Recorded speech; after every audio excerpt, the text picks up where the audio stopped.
ನೀವೇನಾದರೂ ಮನೆಯಲ್ಲೇ ಕೂತು ಕೆಲಸ ಎಲ್ಲ ಮಾಡಿಕೊಂಡು ಆ್ಯಂಡ್ ಮಕ್ಕಳನ್ನು ನೋಡಿಕೊಂಡು ಎಜುಕೇಷನ್ನು ನೋಡಿಕೊಂಡು ಮನೆಯಲ್ಲೇ ಸಣ್ಣದಾಗಿ ಏನಾದರೂ ಇನ್ಕಮ್ ಬರಬೇಕು ಇನ್ಕಮ್ ಮಾಡಬೇಕು ಅಂದ್ಕೊಂಡಿದ್ರೆ ಈ ವಿಡಿಯೋ ನಿಮಗೋಸ್ಕರ.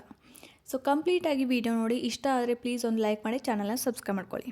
ಹಾಗೆ ಒಬ್ಬ ಸಬ್ಸ್ಕ್ರೈಬರ್ಸು ಕಮೆಂಟ್ ಮಾಡಿದರು, ಈ ಒಂದು ಬಿಸ್ನೆಸ್ ಬಗ್ಗೆ ನನಗೆ ಸ್ವಲ್ಪ ಇನ್ಫಾರ್ಮೇಷನ್ ಕೊಡಿ ಅಂತ ಬಿಟ್ಟು. ಹಾಗಾಗಿ ಅವ್ರಿಗೋಸ್ಕರ ಈ ಒಂದು ವಿಡಿಯೋ ಮಾಡ್ತಾಯಿದ್ದೀನಿ.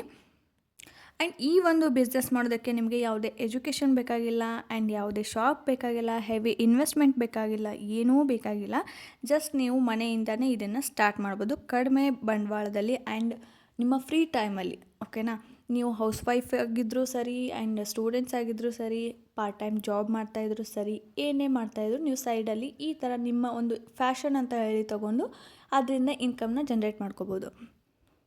ಅದು ಯಾವುದು ಅಂತ ಯೋಚನೆ ಮಾಡ್ತಾಯಿದ್ರೆ ಅದೇ thread jewellery business and stone jewellery business. ಓಕೆನಾ?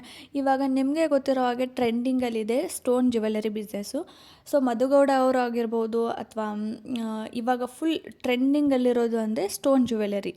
ಒಂದು ಲೈನಲ್ಲಿ ಒಂದು ತಂತಿ ಥರ ಬರುತ್ತೆ. ಸೊ ಆ ಒಂದು ಇದಕ್ಕೆ ಸ್ಟೋನ್ಸ್ನ ಹಾಕಿ ಅದು ಹಾಕ್ಕೊಳ್ಳಿ ಇಲ್ಲದೆ ಇರೋ ಥರ ಅನಿಸುತ್ತೆ, ಬಟ್ ಅದು ಎಷ್ಟು ಯೂನಿಕಾಗಿ ಕಾಣಿಸುತ್ತೆ ಆ್ಯಂಡ್ ಎಷ್ಟು ಹೈಲೈಟಾಗಿ ಕಾಣಿಸುತ್ತೆ, ಅದು ಇವಾಗ ಡಿಮ್ಯಾಂಡಲ್ಲಿದೆ. ಸೊ ಆ ಥರ ಕೂಡ ನೀವು ಮನೆಯಲ್ಲೇ ಮಾಡ್ಕೋಬೋದು. ಅದಕ್ಕೆ ಜಾಸ್ತಿ ಇನ್ವೆಸ್ಟ್ಮೆಂಟು ಬೇಕಾಗಲ್ಲ. ಇದೆಲ್ಲ ಕೂಡ ಐಟಮ್ಸು ನಿಮಗೆ ಆನ್ಲೈನಲ್ಲಿ ಸಿಗುತ್ತೆ ಆ್ಯಂಡ್ ಶಾಪಲ್ಲಿ ಕೂಡ ಸಿಗುತ್ತೆ.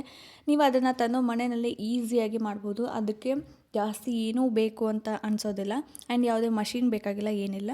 ಇನ್ನು ಬಂದುಬಿಟ್ಟು ಥ್ರೆಡ್ ಜ್ಯುವೆಲರಿ ಬಿಸ್ನೆಸ್, ಇದು ಅಂತೂ ಹೈ ಡಿಮ್ಯಾಂಡಲ್ಲಿದೆ.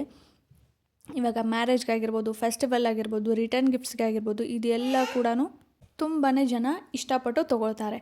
ಆ್ಯಂಡ್ ಇದು ಕಾಸ್ಟ್ಲಿ ಕೂಡ, ಮಾಡೋಕ್ಕೆ ತುಂಬ ಈಸಿ. ನಿಮಗೆ ಯಾವುದೇ ಕ್ಲಾಸು ಬೇಕು ಅಂತ ಏನಿಲ್ಲ. ಇದನ್ನು ಕಲಿಯೋದಕ್ಕೆ ಜಸ್ಟ್ ಯೂಟ್ಯೂಬಲ್ಲಿ ನೀವು ಸರ್ಚ್ ಮಾಡಿ ಸಾಕಷ್ಟು ವೀಡಿಯೋಸ್ ಸಿಗುತ್ತೆ ಆ್ಯಂಡ್ ಇದರ ಐಟಮ್ಸ್ ಕೂಡ ತುಂಬ ಕಡಿಮೆ ಪ್ರೈಸಲ್ಲಿ ಸಿಗುತ್ತೆ. ಇದೆಲ್ಲ ಕೂಡ ಒಂದು 20 ರುಪೀಸ್ಗೆ ಪ್ಯಾಕೆಟು, 30 ರುಪೀಸ್ ಪ್ಯಾಕೆಟು ಈ ಥರ ಸಿಗುತ್ತೆ. ಆ್ಯಂಡ್ ಥ್ರೆಡ್ ಕೂಡ ಅಷ್ಟೇ 20 ರುಪೀಸ್ ಒಂದು ಥ್ರೆಡ್ ಸಿಗುತ್ತೆ. ಅದರಲ್ಲಿ ನೀವು ಆರಾಮ್ಸೆ ಜ್ಯುವೆಲರಿ ಮಾಡ್ಬೋದು. ಹಾಗಾಗಿ ಇದ್ರದ್ದು ಕಾಸ್ಟ್ ಎಲ್ಲನೂ ಒಂದು ಸೆಟ್ ನೀವು ತೊಗೋಬೇಕು ಅಂದರೆ 1,000ದಿಂದ 1,500ವರೆಗೂ 2,000ವರೆಗೂ ಕೂಡ ಸೇಲ್ ಮಾಡ್ತಾಯಿದ್ದಾರೆ ಜನ. ಹಾಗಾಗಿ ನೀವು ಅದನ್ನು ಯೂಸ್ ಮಾಡಿಕೊಂಡು ಆರಾಮ್ಸೆ ನೀವು ಈ ಒಂದು ಬಿಸ್ನೆಸ್ನ ಮಾಡ್ಕೋಬೋದು. ಇದು ಜಾಸ್ತಿ ಏನು ಕಾಸ್ಟ್ ಬೀಳೋದಿಲ್ಲ, ಮನೆಯಲ್ಲೇ ಫ್ರೀ ಟೈಮಲ್ಲಿ ಮಾಡ್ಬೋದು. ಆ್ಯಂಡ್ ಇದಕ್ಕೆ ಕ್ಲಾಸ್ ಕಲಿಬೇಕು ಅಂತಲೂ ಏನೂ ಇಲ್ಲ. ನಿಮಗೆ ಈ ಥರ ಒಂದು ರಫ್ ಐಟಮ್ ಸಿಗುತ್ತೆ. ಓಕೆನಾ? ಸೊ ಇದನ್ನು ಬಳಸ್ಕೊಂಡು ನೀವು ಇದಕ್ಕೆ ಥ್ರೆಡ್ ವರ್ಕ್ ಮಾಡಿಬಿಟ್ಟು ನೀವು ಸೇಲ್ ಮಾಡ್ಬೋದು. ನನಗೆ ಇದ್ರದ್ದು ಏನಾದರೂ ಆನ್ಲೈನ್ ಲಿಂಕ್ ಇದ್ದರೆ ಡಿಸ್ಕ್ರಿಪ್ಷನಲ್ಲಿ ಹಾಕಿರ್ತೀನಿ, ಇಂಟ್ರೆಸ್ಟ್ ಇದ್ದರೆ ನೀವು ಚೆಕ್ ಮಾಡ್ಬೋದು. ಕಡಿಮೆ ಇರುತ್ತೆ, ಜಾಸ್ತಿ ಏನೂ ಇರೋದಿಲ್ಲ. ಈ ಥರ ಎಲ್ಲ ನಿಮಗೆ ರಫ್ ಮೆಟೀರಿಯಲ್ ಸಿಗುತ್ತೆ. ಅದನ್ನು ನೀವು ತೊಗೊಂಡು ನೀವು ಅದನ್ನು ಥ್ರೆಡ್ ವರ್ಕ್ ಮಾಡಿ ನಿಮ್ಮ ಒಂದು ಕ್ರಿಯೇಟಿವಿ ತಕ್ಕಂಗೆ ವರ್ಕ್ ಮಾಡಿ ನೀವು ಸೇಲ್ ಮಾಡ್ಬೋದು. ಓಕೆನಾ? ಹಾಗಾಗಿ ಇದೆಲ್ಲ ಕೂಡ ಅಷ್ಟೇ ಒಂದು 20 ರುಪೀಸ್ ಪ್ಯಾಕೆಟ್, 30 ರುಪೀಸ್ ಪ್ಯಾಕೆಟು ಈ ಥರ ಇರುತ್ತೆ, ಜಾಸ್ತಿ ಏನೂ ಇರೋದಿಲ್ಲ. ಆ್ಯಂಡ್ ಒಂದೊಂದು 10 ರುಪೀಸಲ್ಲಿಯೂ ಸಿಗುತ್ತೆ. ಹಾಗಾಗಿ ಆರಾಮ್ಸೆ ನೀವು ಇದನ್ನು ಮಾಡ್ಕೋಬೋದು. ಆ್ಯಂಡ್ ಇದನ್ನು ಯಾವ ಥರ ನೀವು ಮಾರ್ಕೆಟಿಂಗ್ ಮಾಡಬೇಕು ಅಂತ ಅಂದರೆ, ಸೊ ಮೇಯ್ನಾಗಿ ಮಾಡೋದು ನಿಮ್ಮ ಒಂದು ಕ್ರಿಯೇಟಿವಿಗೆ ತಕ್ಕಂಗೆ ಜನಕ್ಕೆ ಇಷ್ಟ ಆಗೋ ಥರ. ಆ್ಯಂಡ್ ಇವಾಗ ಏನು ಯೂನಿಕಾಗಿ ನಡೀತಾ ಇದೆ ಅದನ್ನು ಸರ್ಚ್ ಮಾಡಿಬಿಟ್ಟು ಅದನ್ನು ನೀವು ಮಾಡಬೇಕಾಗುತ್ತೆ. ಆ್ಯಂಡ್ ಇನ್ನೊಂದು ಮೇಯ್ನಾಗಿ ನೀವು ಮಾಡ್ತೀರಾ, ಓಕೆ, ಬಟ್ ಅದನ್ನು ಮಾರ್ಕೆಟಿಂಗ್ ಚೆನ್ನಾಗಿ ಮಾಡಬೇಕು ಆ್ಯಂಡ್ ಅದನ್ನು ಪ್ರೆಸೆಂಟೇಷನ್ ಚೆನ್ನಾಗಿ ಮಾಡಬೇಕು. ಸೊ ಅದ್ರ ಮೇಲೆ ನಿಮಗೆ ಡಿಪೆಂಡ್ ಇರುತ್ತೆ ಮಾರ್ಕೆಟಿಂಗ್ ಯಾವ ಥರ ಅಂತ ಹೇಳ್ಬಿಟ್ಟು. ಆ್ಯಂಡ್ ಸೇಲ್ ಆಗ್ಬೋದು. ನೀವು ಇವಾಗ ಯೂನಿಕಾಗಿ ಮಾಡಿದ್ದೀರಾ ಅಂದರೆ ಒಂದು ನೀವು ವಾಟ್ಸಪ್ ಗ್ರೂಪು, ರಿಲೇಟಿವ್ಸು ಅದರಲ್ಲಿ ಕೂಡ ನೀವು ಶೇರ್ ಮಾಡ್ಬೋದು. ಅದಕ್ಕಿಂತ ಮೇಯ್ನಾಗಿ ನೀವು ಸೋಷಿಯಲ್ ಮೀಡಿಯಾಗೆ ಅದರಿಂದ ಅರ್ನಿಂಗ್ಸು ಜಾಸ್ತಿ ಆಗುತ್ತೆ. ಓಕೆನಾ? So Instagram page, Facebook page and YouTube, so ಇದೆಲ್ಲ ಕೂಡ ನೀವು ಯೂಸ್ ಮಾಡ್ಕೋಬೇಕಾಗತ್ತೆ. ಯಾಕಂದರೆ ಜನಕ್ಕೆ ನಾವು ಜಾಸ್ತಿ ರೀಚ್ ಆಗಬೇಕಂದ್ರೆ ಮೇಯ್ನಾಗಿ ಇನ್ಸ್ಟಾಗ್ರಾಮಿಂದನೇ. ಇಲ್ಲಿ ನೀವು ಯಾವ ಥರ ಮಾಡಬೇಕು ಅಂದರೆ, ಒಂದು ಕಡಿಮೆ ಫಾಲೋವರ್ಸ್ ಇದ್ದರೂ ಪರವಾಗಿಲ್ಲ, ವ್ಯೂಸ್ ಜಾಸ್ತಿ ಹೋಗೋರ ಹತ್ರ ನೀವು ಪ್ರಮೋಷನ್ನ ಕೊಟ್ಬಿಟ್ಟು ಪ್ರಮೋಷನ್ ಮಾಡಿಸ್ಕೊಳ್ಳಿ. ಆ್ಯಂಡ್ ಕಡಿಮೆ ಬಜೆಟಲ್ಲಿ ಕೂಡ ನಿಮಗೆ ಪ್ರಮೋಷನ್ ಮಾಡಿಕೊಡ್ತಾರೆ ಅವರು. ಆಯ್ತಾ? ರೀಲ್ಸು ಜಾಸ್ತಿ ರೀಚ್ ಆಗಿರುತ್ತೆ. ಸೊ ಹಾಗಾಗಿ ನಿಮಗೆ ಅದು ಪ್ರಾಫಿಟ್ ಆಗುತ್ತೆ. ಆ್ಯಂಡ್ ಇನ್ನೊಂದು ಏನಂದರೆ, ನೀವು ಮಾಡಿರೋ ಜ್ಯುವೆಲರಿನೇ ನಿಮ್ಮ ಒಂದು ಇನ್ಸ್ಟಾಗ್ರಾಮ್ ಪೇಜೇ ಇದೆ, ಫಾಲೋವರ್ಸ್ ಜಾಸ್ತಿ ಇದ್ದಾರೆ ಆ್ಯಂಡ್ ವ್ಯೂಸ್ ಜಾಸ್ತಿ ಬರ್ತಾ ಇದೆ ಅಂದರೆ ಟೆನ್ಷನ್ ಬೇಡ. ನೀವೇ ಈ ಒಂದು ಜ್ಯುವೆಲರಿನ ವೇರ್ ಮಾಡಿ, ಚೆನ್ನಾಗಿ ಡ್ರೆಸ್ ಮಾಡ್ಕೊಳ್ಳಿ ಅಥವಾ ಸಾರಿ ವೇರ್ ಮಾಡಿ ಈ ಒಂದು ಜ್ಯುವೆಲರಿನ ನೀವೇ ವೇರ್ ಮಾಡಿಕೊಂಡು ಅದಕ್ಕೆ ಒಂದು ಸ್ವಲ್ಪ ಶೂಟ್ ಮಾಡೋ ಥರ, ಅಂದರೆ ನಿಮ್ಮದೇ ಆದಂಥ ಒಂದು ಕ್ರಿಯೇಟಿವಿಗೆ ತಕ್ಕಂಗೆ ರೀಲ್ ಶೂಟ್ ಮಾಡಿ ಅದರಲ್ಲಿ ನೀವು ಈ ಒಂದು ಜ್ಯುವೆಲರ್ನ ವೇರ್ ಮಾಡಿ ಆವಾಗ ಜನಕ್ಕೆ ಅದೊಂದು ಅಟ್ರಾಕ್ಟಿವ್ ಆಗುತ್ತೆ. ಆ್ಯಂಡ್ ಓ ಇಷ್ಟು ಚೆನ್ನಾಗಿ ಕಾಣುತ್ತೆ, ನಾವು ತೊಗೋಬೇಕು ಅಂತ ಬಿಟ್ಟು ಆರ್ಡರ್ ಮಾಡ್ತಾರೆ ಜನ. ಹಾಗಾಗಿ ನೀವು ಅದನ್ನು ತೋರಿಸ್ಬೇಕು, ಹಾಕ್ಕೊಂಡಾಗ ಯಾವ ಥರ ಕಾಣುತ್ತೆ ಅಂತ ಬಿಟ್ಟು. ಅಂದರೆ ಮಾತ್ರ ಜನ ಇಷ್ಟಪಡ್ತಾರೆ. ಈ ಥರ ಎಲ್ಲ ಜಸ್ಟ್ ಇಟ್ಬಿಟ್ಟು ಫೋಟೋಸ್ ಹಾಕಿದರೆ ಅಷ್ಟೊಂದು ಜನಕ್ಕೆ ಬೇಗ ಸೆಳೆಯೋದಿಲ್ಲ. ಹಾಗಾಗಿ ನೀವೇ ಅದನ್ನು ವೇರ್ ಮಾಡಿ. ಫಸ್ಟ್ ನೀವು ಅದನ್ನು ವೇರ್ ಮಾಡಿಬಿಟ್ಟು ಜನಕ್ಕೆ ಅದನ್ನು ತೋರಿಸಿದಾಗ ಅವ್ರಿಗೆ ಕೂಡ ಅನಿಸುತ್ತೆ, ಓ ಎಷ್ಟು ಚೆನ್ನಾಗಿ ಕಾಣಿಸುತ್ತೆ ಸ್ಯಾರಿ ಮೇಲೆ, ಡ್ರೆಸ್ ಮೇಲೆ ಮ್ಯಾಚ್ ಆಗುತ್ತೆ ಅಂತ ಬಿಟ್ಟು ಒಂದು ಐಡಿಯಾ ಬರುತ್ತೆ ಅವ್ರಿಗೆ. ಹಾಗಾಗಿ ಅವರು ಕೂಡ ಆರ್ಡರ್ ಕೊಡ್ತಾರೆ, ಪರ್ಚೇಸ್ ಮಾಡ್ತಾರೆ. ಆ್ಯಂಡ್ ಇನ್ನೊಂದು ನೆಕ್ಸ್ಟ್ ಬೆಸ್ಟ್ ಅಂತ ಹೇಳ್ತೀನಿ, ಮೀಶೋ. ಸೊ ಮೀಶೋದಲ್ಲಿ ನೀವು ನೋಡ್ತಾ ಇರ್ಬೋದು, ಸಾಕಷ್ಟು ಜನ ಮೀಶೋದಲ್ಲಿ ಇವಾಗ ಆರ್ಡರ್ಸ್ ಮಾಡ್ತಾರೆ. ಯಾಕಂದರೆ ಮೀಶೋದಲ್ಲಿ ಆರ್ಡರ್ಸು ಸಿಕ್ಕಾಪಟ್ಟೆ ಬರುತ್ತೆ. ನನಗನ್ಸಿರೋ ಮಟ್ಟಿಗೆ ಈ ಒಂದು ಕಡಿಮೆ ಬಜೆಟಲ್ಲಿ ಏನಾದರೂ ಐಟಮ್ಸ್ ಬೇಕು ಅಂದರೆ ನೀವು ಮೀಶೋ ಅದನ್ನೇ ನಾವು ಸಜೆಸ್ಟ್ ಮಾಡ್ತೀವಿ. ಹಾಗಾಗಿ ಮೀಶೋದಲ್ಲಿ ನೀವು ಸೇಲ್ ಮಾಡ್ಬೋದು. ಮೀಶೋದಲ್ಲಿ ಕೂಡ ತುಂಬ ವರ್ಕ್ ಆಗುತ್ತೆ. ಆ್ಯಂಡ್ ಅಲ್ಲಿ ಏನಂತಾರೆ, ಪ್ರಾಫಿಟ್ ಜಾಸ್ತಿ ಆಗುತ್ತೆ. ಯಾಕಂದರೆ ಜನ ಅದನ್ನು ಜಾಸ್ತಿ, ಇವಾಗ ಮೀಶೋ ಅಂದ ತಕ್ಷಣ ನಮಗೇನು ಸಿಗುತ್ತೆ, ಕಡಿಮೆ ಪ್ರೈಸಲ್ಲಿ ಸಿಗುತ್ತೆ ಅನ್ನೋ ಒಂದು ಐಡಿಯಾ ಇರುತ್ತೆ ಜನಕ್ಕೆ. ಹಾಗಾಗಿ ಮೀಶೋನ ಜಾಸ್ತಿ ಸರ್ಚ್ ಮಾಡ್ತಾರೆ ಆ್ಯಂಡ್ ಅಲ್ಲಿ ಜಾಸ್ತಿ ಪರ್ಚೇಸ್ ಮಾಡ್ತಾರೆ. ಹಾಗಾಗಿ ನೀವು ಮೀಶೋದಲ್ಲಿ ಕೂಡ ಈ ಒಂದು ಜ್ಯುವೆಲರಿಗಳನ್ನ ಸೇಲ್ ಮಾಡ್ಬೋದು. ಅದು ಕೂಡ ತುಂಬ ಈಸಿ ಇದೆ, ಏನು ಪ್ರೊಸೆಸ್ ಏನು ಜಾಸ್ತಿ ಏನಿಲ್ಲ. ಆ್ಯಂಡ್ ಯಾವ ಥರ ಸೇಲ್ ಮಾಡೋದು ಅದೆಲ್ಲ ಕೂಡ ವೀಡಿಯೋಸ್ ಇದೆ ನನ್ನ ಚಾನಲಲ್ಲಿ, ಹೋಗಿ ಬೇಕಿದ್ದರೆ ಚೆಕ್ ಮಾಡಿ. ಮೀಶೋದಲ್ಲಿ ಯಾವ ಥರ ನಾವು ಸೆಲ್ಲರ್ ಅಕೌಂಟ್ನ ಓಪನ್ ಮಾಡೋದು, ಏನೇನೆಲ್ಲ ಡಾಕ್ಯುಮೆಂಟ್ ಬೇಕಾಗುತ್ತೆ ಅಂತ ಹೇಳ್ಬಿಟ್ಟು. ಅದಕ್ಕಿಂತ ಜಾಸ್ತಿ ಬೇಕಾಗಲ್ಲ, ಪ್ಯಾನ್ ಕಾರ್ಡ್ ಅದು ಇದ್ದರೆ ಅಷ್ಟೇ ಸಾಕು. ಹಾಗಾಗಿ ನೀವು ಅಲ್ಲಿ ಕೂಡ ಇದು ಮಾಡ್ಬೋದು. ಆ್ಯಂಡ್ ಇನ್ಸ್ಟಾಗ್ರಾಮ್, ಫೇಸ್ಬುಕ್, ಸೊ ಅಲ್ಲಿ ಕೂಡ ಡೈಲಿ ನೀವು ಆ್ಯಕ್ಟಿವ್ ಇರಬೇಕು. ಬೆಳಿಗ್ಗೆ ಒಂದು ರೀಲು, ಮಧ್ಯಾಹ್ನ ಒಂದು ರೀಲು, ಸಂಜೆ ಒಂದು ರೀಲು, ಈ ಥರ ರೀಲ್ಸ್ನ ಅಪ್ಲೋಡ್ ಮಾಡಬೇಕು. ಆ್ಯಂಡ್ ಪೋಸ್ಟ್ನ ಹಾಕ್ತಾ ಇರಬೇಕು.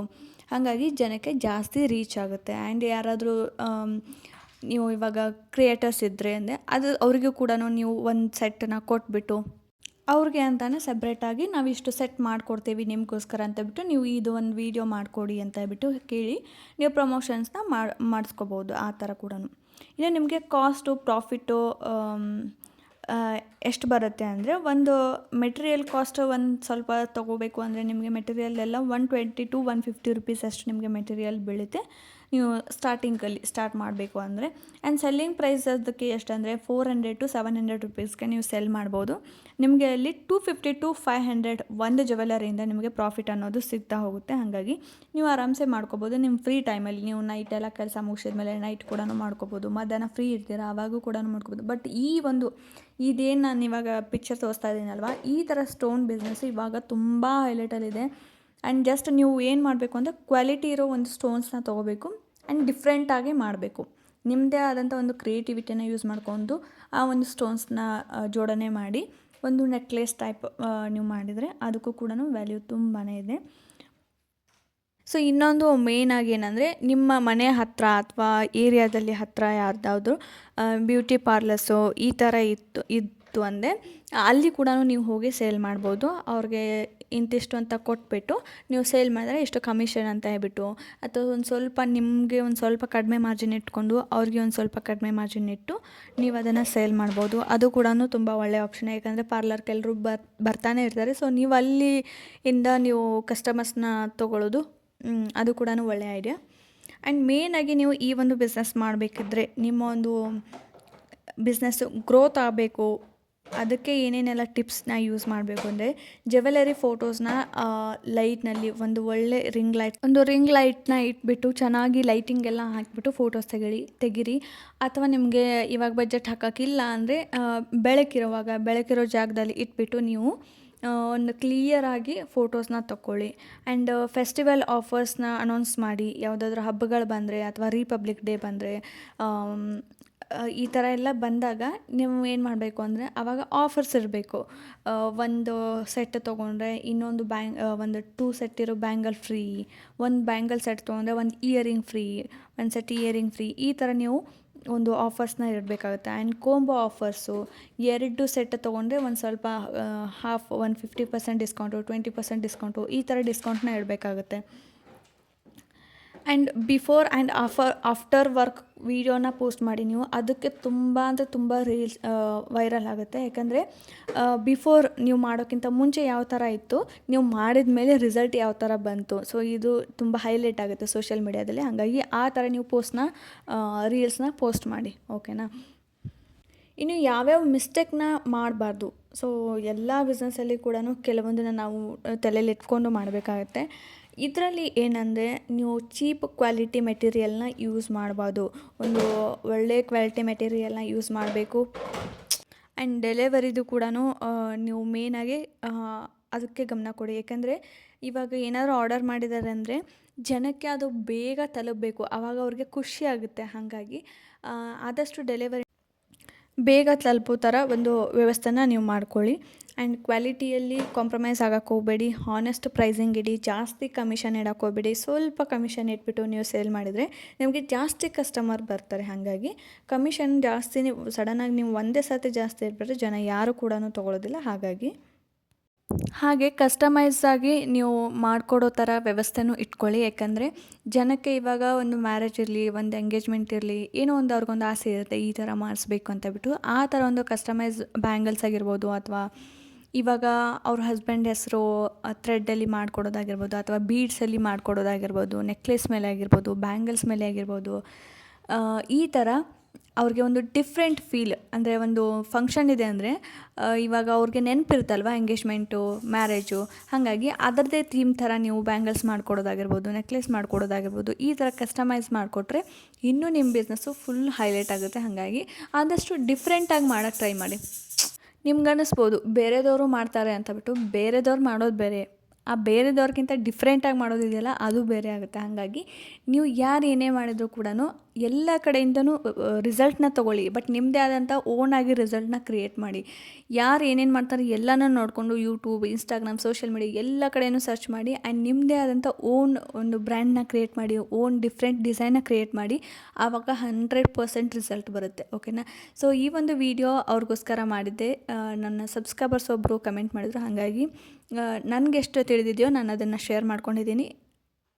ವಿಡಿಯೋ ಇಷ್ಟ ಆಯಿತು ಅಂದ್ಕೊಂಡಿದ್ದೀನಿ. ಪ್ಲೀಸ್ ಇಷ್ಟ ಆಗಿದರೆ ಒಂದು ಲೈಕ್ ಮಾಡಿ, ಚಾನಲ್ನ ಸಬ್ಸ್ಕ್ರೈಬ್ ಮಾಡ್ಕೊಳ್ಳಿ. ಆ್ಯಂಡ್ ಸಾಕಷ್ಟು ವೀಡಿಯೋಸು ನನ್ನ ಒಂದು ಚಾನಲಲ್ಲಿದೆ, ಹೋಗಿ ಒಂದು ಸರ್ತಿ ಚೆಕ್ ಮಾಡಿ. ಇಂಟ್ರೆಸ್ಟ್ ಇದ್ದರೆ, ಇಷ್ಟ ಆದರೆ ಒಂದು ಲೈಕ್ ಮಾಡಿ, ಸಬ್ಸ್ಕ್ರೈಬ್ ಮಾಡ್ಕೊಳ್ಳಿ. ಸಿಗ್ತೀನಿ ನೆಕ್ಸ್ಟ್ ವೀಡಿಯೋದಲ್ಲಿ. ಟೇಕ್ ಕೇರ್, ಬಾಯ್.